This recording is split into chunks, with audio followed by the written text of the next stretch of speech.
और जो लोग बड़ी बड़ी बातें यहां पे कर रहे थे उनको यही कहना चाहता हूं, ये हिंदुस्तान है, पाकिस्तान या तालिबान नहीं।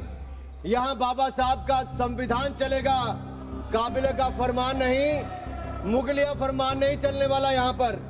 अगर संविधान की आप इस कॉपी को देखेंगे तो आपको एहसास होगा कि बाबा साहब अंबेडकर का सपना था कि एक देश में तो एक ही संविधान रहेगा।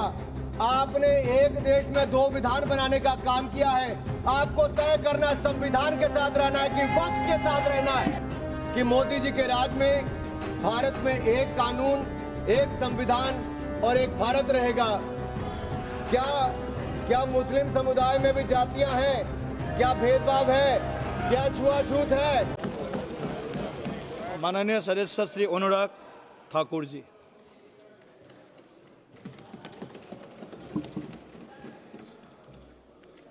धन्यवाद सभापति महोदय। मैं माननीय प्रधानमंत्री जी को अपनी पार्टी का आभार प्रकट करता हूं, जिन्होंने मुझे वक्फ संशोधन विधेयक यानी कि उम्मीद, unified Waqf management empowerment efficiency and development के समर्थन के में बोलने के लिए मौका दिया है। ये विधेयक नहीं, एक उम्मीद है। इस उम्मीद में एम्पावरमेंट है, एफिशिएंसी है, डेवलपमेंट है।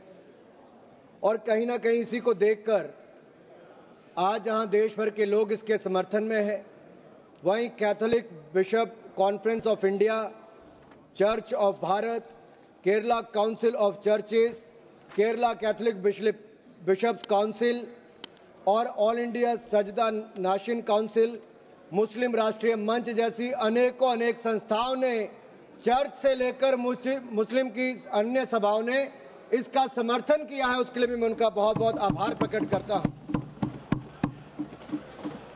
माननीय सभापति जी, वक्फ को बदलने का वक्त आ गया है, क्योंकि यह अत्याचार और भ्रष्टाचार का एक ऐसा अड्डा बन गया है। उसको खत्म करने का और बदलने का समय आया है। भारत को वक्फ के खौफ से आजादी चाहिए, क्योंकि यहां पर ये जो पहले कांग्रेस के जमाने में बना वक्फ का कानून है, वह उसका मतलब तो यही था, खाता ना वही जो वक्फ कहे वही सही। यानी कि जहां पे कह दिया वक्फ की जमीन है, वो फिर वक्फ की जमीन हो गई। वो जिम्मेदारी उनकी नहीं है कहने की, बताने की कि ये कैसे उनकी जमीन है, लेकिन जिसकी चले गई वो बेचारा दर दर भटकता है और उसको इंसाफ भी नहीं मिलता है। मैं इसके बारे में विस्तार में बताऊंगा, लेकिन आज एक बार फिर कांग्रेस देश को और देश में भ्रम फैलाने का प्रयास कर रही है। एक और तो वो हाथ में एक लाल सी किताब लेकर चलते हैं, जो कहने के लिए संविधान है लेकिन संविधान नहीं है। अगर संविधान की आप इस कॉपी को देखेंगे तो आपको एहसास होगा कि बाबा साहब अंबेडकर का सपना था कि एक देश में तो एक ही संविधान रहेगा। आपने एक देश में दो विधान बनाने का काम किया है। आपको तय करना संविधान के साथ रहना है कि वक्फ के साथ रहना है, वक्फ के साथ रहना है कि संविधान के साथ रहना है, आपको तय करना पड़ेगा। और यही नहीं, और जो लोग बड़ी बड़ी बातें यहां पे कर रहे थे उनको यही कहना चाहता हूं, ये हिंदुस्तान है, पाकिस्तान या तालिबान नहीं। यहां बाबा साहब का संविधान चलेगा, काबिले का फरमान नहीं, मुगलिया फरमान नहीं चलने वाला। यहां पर एक नहीं अनेक ऐसे उदाहरण देखने को मिलेंगे। माननीय सभापति जी, आज हम केवल संविधान संशोधन पर चर्चा नहीं कर रहे, लेकिन एक ऐसे समानांतर सत्ता को चुनौती दे रहे हैं जो दशकों से अनियंत्रित रूप से अस्तित्व में है। वक्फ संशोधन बिल 2025 केवल कानून में बदलाव नहीं बल्कि एक संदेश है। संदेश स्पष्ट है कि देश में एक ही कानून चलेगा, भारत का संविधान, और भारत के संविधान के ऊपर कुछ नहीं है। वक्फ बोर्ड का उद्देश्य मुस्लिम समुदाय के कल्याण के लिए संपत्तियों का प्रबंधन करना था, लेकिन कांग्रेस और उसके सहयोगी दलों ने इस भूमि को अपारदर्शी और एक गैर जिम्मेदाराना तरीके से राजनीतिक संरक्षण देते हुए एक ऐसा साम्राज्य बनाया जहां पर इन्होंने इसको अपना वोट बैंक का एटीएम बनाकर रख दिया है। 70 सालों से इन्होंने यही किया है। 1947 में भारत ने एक विभाजन देखा है, वो एक परिवार और एक पार्टी के कारण वो विभाजन हुआ है। आज जमीन जिहाद, लैंड जिहाद के नाम पर हम दूसरा विभाजन नहीं होने देंगे, नहीं होने देंगे। एक स्पष्ट संदेश तो यहां पर देना ही चाहते हैं कि मोदी जी के राज में भारत में एक कानून, एक संविधान और एक भारत रहेगा। और एक स्पष्ट संदेश भी है, एक है तो सेफ है। और यही नहीं, हम क्या कह रहे हैं, हम कह रहे हैं कि इस बिल के माध्यम से पारदर्शिता लाएंगे। पारदर्शिता लाएंगे तो जवाबदेही भी तय करेंगे।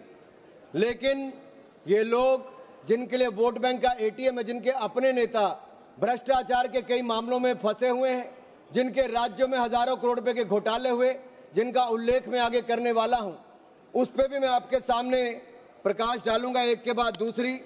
लेकिन सवाल ये खड़ा होता है कि 70 साल से ये प्रक्रिया जो चल रही है, चाहे 1964 की बात हो, 69 की बात हो, उसके बाद एक के बाद दूसरे संशोधन आए, 95 से लेकर 2013 तक इन्होंने इस कानून को इतना ऐसा बना दिया कि इसको चुनौती देने तक का भी हक कहीं नजर नहीं आता था। ना कोई ऑडिट, ना कोई निरीक्षण, बस भूमि अधिग्रहण की बात, शहर दर शहर, गली दर गली, इस पर एक तरह से कब्जे के बाद दूसरा कब्जा करने का काम किया गया। ये धर्मनिरपेक्षता नहीं थी, ये एक नरम विभाजन की ओर ले जाने का काम था, एक नरम विभाजन की ओर ले जाने का काम था। लेकिन हमने अब इस कानून में बदलाव किया है ताकि मुस्लिम समुदाय के सभी गरीब से गरीब व्यक्ति का भी इसमें भला हो सके। मुझसे पहले एक मुस्लिम समुदाय के एक सदस्य जो कांग्रेस पार्टी से आते हैं, वो अपना भाषण कर रहे थे। मैं उनको ही कहना चाहता हूं, अशरफ, अजलफ और अर्जल, क्या इनमें भी कोई अंतर है? और राहुल गांधी जी से पूछना चाहता हूं, और अखिलेश जी यहां पर पहले ज्ञान बांट रहे थे थोड़ा सा, क्या मुस्लिम समुदाय में भी जातियां हैं? क्या भेदभाव है? क्या छुआछूत है? लाल टोपी वालों का मैं बताऊंगा भी 2017 में जब आपकी सरकार आने से पहले घोटाले कितने थे, एक नहीं अनेक। लेकिन इनके काले कारनामे आज खत्म हो जाएंगे सर। ये विधायक कांग्रेस की तुष्टिकरण की राजनीति का अंतिम संस्कार करने वाला है, मैं विश्वास दिलाना चाहता हूं। This will be the last nail in the coffin of Congress politics of appeasement. अगर आप देखिए, इन्होंने इससे पहले भी पंडित जवाहरलाल नेहरू जी ने पहले तो देश के विभाजन करने में अपना वो काम किया, उसके बाद धारा 370-35 से देकर ऐसे जख्म दिए कि हजारों लोगों की मृत्यु हो गई। लेकिन ये नरेंद्र मोदी जी की सरकार थी जिसने धारा 370-35 को सदा के लिए खत्म करने का काम किया है। यह हमारी प्रतिबद्धता थी मुस्लिम समुदाय की बहनों की ओर। जो ट्रिपल तलाक से निजात दिलाने का किसी ने काम किया तो नरेंद्र मोदी की सरकार ने किया है। आपने तो वायदा किया था कि जो पाकिस्तान, बांग्लादेश और अफगानिस्तान में रह गए हैं उनको वहीं पर पूरा न्याय मिलेगा, लेकिन नहीं मिला। लेकिन उनको भारत में भी आकर अगर उनको नागरिकता देने की बात थी तो आपकी सरकार में 60 सालों में नहीं हुआ। सीएए कानून किसने बनाया? तो वो भी नरेंद्र मोदी की सरकार ने बनाकर वो काम किया है। मैं एक बात और इसमें कहना चाहता हूं, अगर इसमें एक के बाद दूसरा देखा जाए, कांग्रेस ने कहीं ना कहीं और कांग्रेस के सहयोगी दलों ने वोट बैंक के लिए संविधान का सौदा कर लिया है। और ये सौदा ही किया है, तभी तो हमने एक के बाद दूसरे उदाहरण देकर कहा कि आपने कैसे उसको अपना वोट बैंक किया, एटीएम बना के रखा।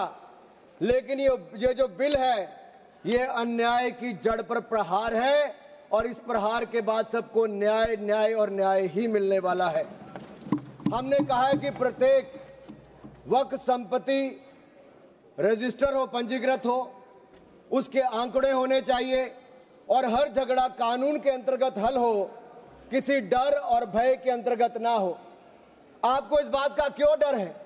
अगर किसी को न्याय मिलता है, ट्रिब्यूनल के बाद अगर कोई हाई कोर्ट, सुप्रीम कोर्ट जाना चाहता है तो आप क्यों रोकते हो? देश में हर कानून के अंतर्गत, चाहे इनकम टैक्स का हो या कोई भी हो, आप एक के बाद दूसरे कोर्ट जा सकते हो। लेकिन वक्फ में ये कानूनी रोक क्यों लगाकर रखी थी? ये बिल जो कहा गया किसी धर्म के खिलाफ, ये बिल किसी धर्म के खिलाफ नहीं है। यह बिल भ्रष्टाचार, धोखा और धार्मिक सामंतवाद के खिलाफ है और हम इसके खिलाफ रहेंगे। ये बात स्पष्ट है कि यह आस्था का विषय नहीं है। As long as Prime Minister Modi is the PM, the shops of appeasement will remain shut. This bill is not about Hindu versus Muslim. This is law versus lawlessness, constitution versus corruption, Bharat versus internal partition. और ये partition एक बार हो गया, अब आपके कारनामों के कारण बार बार नहीं होने देंगे। सर, मैं एक अंतर्राष्ट्रीय स्तर पे क्या परिस्थितियां वो थोड़ा बताना चाहता हूं। टर्की में 1923 के बाद 1924 में मिनिस्ट्री ऑफ वक्फ इसको एबॉलिश कर दिया गया और वहां पे जनरल डायरेक्टरेट ऑफ फाउंडेशन बना जो रेस्टोरेशन, मेंटेनेंस और यूटिलाइजेशन वक्फ प्रॉपर्टीज का करता है और ये इसके बाद इसको लोगों की भलाई के काम के लिए पैसा लगाता है। कुवैत में भी ministry of Waqf and Islamic affairs है। ये एसेट, मस्जिद, स्कूल, अस्पताल इन सबका देखरेख करता है और मॉडर्नाइजेशन के माध्यम से, टेक्नोलॉजी के माध्यम से इसका फायदा उठाते डिजिटलाइजेशन किया है। लेबनान में मिनिस्ट्री ऑफ एंडाउमेंट्स और इस्लामिक अफेयर्स है जो इसकी मैनेजमेंट और यूटिलाइजेशन को सारे को देखती है और चैरिटेबल और कम्युनिटी के काम को देखती है। सीरिया में भी मिनिस्ट्री ऑफ वक्फ है जहां पर एप्रोप्रिएट यूज हो, रेवेन्यू हो, चैरिटेबल पर्पस हो, उसके लिए काम किया जाता है। इराक में भी सुन्नी एंडोमेंट और शिया एंडोमेंट ऑफिस है और ये भी सीधा सेंट्रलाइज फ्रेमवर्क के माध्यम से काम करता है। सऊदी अरेबिया में जनरल अथॉरिटी ऑफ वक्फ है जो इंडिपेंडेंट पब्लिक बॉडी है। सिंगापुर में MUIS है जो स्टैट्यूटरी बॉडी है, वो मिनिस्ट्री ऑफ कम्युनिटी डेवलपमेंट के अंतर्गत है। ये वक्फ मैनेजमेंट के डिजिटल सिस्टम के माध्यम से काम करता है। इंडोनेशिया में भी इंडोनेशियन वक्फ बोर्ड है जो इंश्योर करता है अच्छे काम करने के लिए, उनके भलाई के लिए। तुनिसिया में भी, इजिप्ट में भी, रशिया में भी, फ्रांस में इसी तर्ज पे काम किया गया है। लेकिन यहां पर ऐसा नहीं किया गया, यहां पे इसके खिलाफ ही काम करते रहे। चंद लोगों के हाथ में, राहुल गांधी जी कहते हैं कि चंद लोगों के हाथ में देश की संपत्ति है। राहुल गांधी जी सदन में नहीं, लेकिन मैं उनको बताना चाहता हूं मात्र 200 लोगों के हाथ में अपने वक्फ बोर्ड दे रखे हैं और देश की लाखों करोड़ रुपए की संपत्ति उनको दे रखी है। क्या उनसे छुटकारा दिलाना चाहिए कि नहीं दिलाना चाहिए? क्या आम मुस्लिम को उसका लाभ मिलना चाहिए कि नहीं मिलना चाहिए? क्या मुस्लिम महिलाओं को, बच्चों को लाभ मिलना चाहिए कि नहीं मिलना चाहिए? क्या विधवाओं को लाभ मिलना चाहिए कि नहीं मिलना चाहिए? आप महिला विरोधी क्यों हैं? मुस्लिम विरोधी क्यों हैं? आप बदलाव विरोधी क्यों हैं? ये सवालों का जवाब आपको देना ही पड़ेगा। सर, एक कहावत है जो यहां पर बाहर कहा जाता है कि पता है यहां से बहुत दूर, पता है यहां से बहुत दूर और गलत और सही के पार एक मैदान है। पता है यहां से बहुत दूर, गलत और सही के उस पार एक मैदान है। मैं वहां मिलूंगा तुझे और अगर वक्फ का बस चला तो वक्फ की संपत्ति बन जाएगा।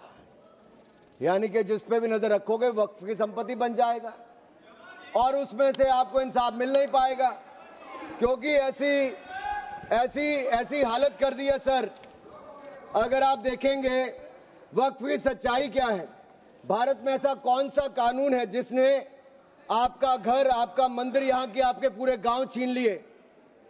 भारत में कौन सा ऐसा कानून है जिसने आपका घर, आपके मंदिर, आपके पूरे गांव छीन लिए? ये ऐसा कौन सा कानून है जिसके खिलाफ आप कोर्ट भी नहीं जा सकते?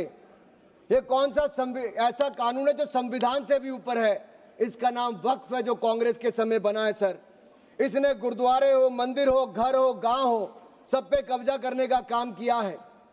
एक तुगलकी भी फरमान है सेक्शन 40, इसमें दान देने वाला किसी भी धर्म का हो सकता है लेकिन देखभाल करने वाला मुसलमान ही होना चाहिए।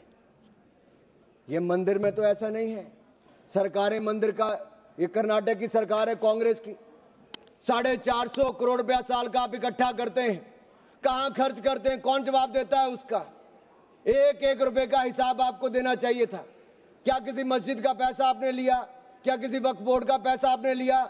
लेकिन कर्नाटक में जो घोटाले हुए सर, उसमें इनके राष्ट्रीय अध्यक्ष मल्लिकार्जुन खड़गे जी का नाम भी आता है, जहां पर क्या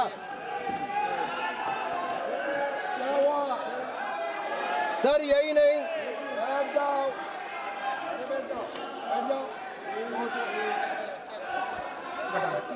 सर मैं नाम हटा दीजिए। सर मैं इसको मेंबर ऑफ माननीय, नहीं सर, मैं सबूत के रूप में सर मैं लाया हूँ सब कुछ मैं बोल दिया सर ऐसा गिवन द डिसीजन निर्णय दे दिया बस प्लीज प्लीज सर नाम नहीं लेता सर मैं नाम वापस ले लेता हूँ सर बड़ी मुश्किल से परिवार के बाहर सर इसमें सर मैं टेबल कर देता हूँ सर मैं टेबल कर देता हूँ सर ये मैं टेबल कर देता हूँ सर सर आपकी अनुमति हो तो मैं ऑथेंटिकेट करके टेबल कर देता हूँ सर जी नाम वापस ले लिया